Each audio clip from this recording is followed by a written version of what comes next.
കഴിഞ്ഞ ദിവസം ഞങ്ങൾ തമിഴ്നാട്ടിൽ പോയിട്ട് തിരിച്ച് തെമ്മലെത്തിയപ്പോൾ ഒരു മുത്തശ്ശിയാണ്, വയ്യാത്തൊരു മുത്തശ്ശി 2-3 ലോട്ടറി കൊണ്ടുവന്ന് നമ്മുടെ ആദിലിക്കടയിൽ കൊടുത്തിട്ട് നിർബന്ധിച്ച് ഒന്ന് എടുക്കാവോ മോനെ എന്ന് ചോദിച്ചു. അപ്പൊ നമുക്ക് വേണ്ടിയിട്ടല്ല, എന്നാലും ആ അമ്മൂമ്മയുടെ ഒരു സന്തോഷത്തിന് വേണ്ടി നമ്മൾ 3 ലോട്ടറി അമ്മൂമ്മയുടെ നിന്ന് എടുത്തു കേട്ടോ. ആ തന്ന ലോട്ടറിയിൽ 2 എണ്ണം നമുക്ക് അടിച്ചിട്ടുണ്ട്. ലോട്ടറി ഷോപ്പിൽ പോയേച്ച് ഇതിന്റെ പേയ്മെന്റ് കാര്യങ്ങളൊക്കെ എന്നാ നോക്കി വെച്ച് നമുക്ക് നോക്കാം.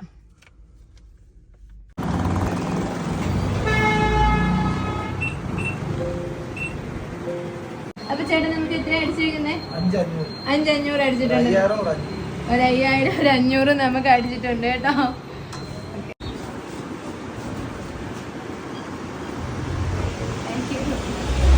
അപ്പൊ വേണ്ടേ നമ്മുടെ ക്യാഷ് ഒക്കെ കിട്ടിയിട്ടുണ്ട് കേട്ടോ. നമുക്ക് മുത്തശ്ശി കാണുമ്പോ പറയാം, ലോട്ടറി അടിച്ചു നമുക്ക് മുത്തശ്ശിയോട് പറയാം. ലോട്ടറി മാറി ക്യാഷ് ഒക്കെ ഞങ്ങളെ കിട്ടിയിട്ടുണ്ട്. അപ്പോൾ ആ സന്തോഷം ഞങ്ങൾ ഫസ്റ്റ് ഫുഡ് കഴിക്കാൻ പോവാണ്. ഒരു ചിക്കൻ ബിരിയാണി തന്നെ കഴിക്കാൻ പോകാം കേട്ടോ. അപ്പോൾ എല്ലാ സന്തോഷങ്ങളും ഫുഡ് കഴിച്ചതിന് സ്റ്റാർട്ട് ചെയ്യുകയാണ്. അപ്പോൾ ക്യാഷ് കിട്ടി പോയിച്ചിട്ടുണ്ട്. ഫുഡൊക്കെ കഴിച്ചു വെച്ചൊന്ന് കാണാം. Tata bye bye.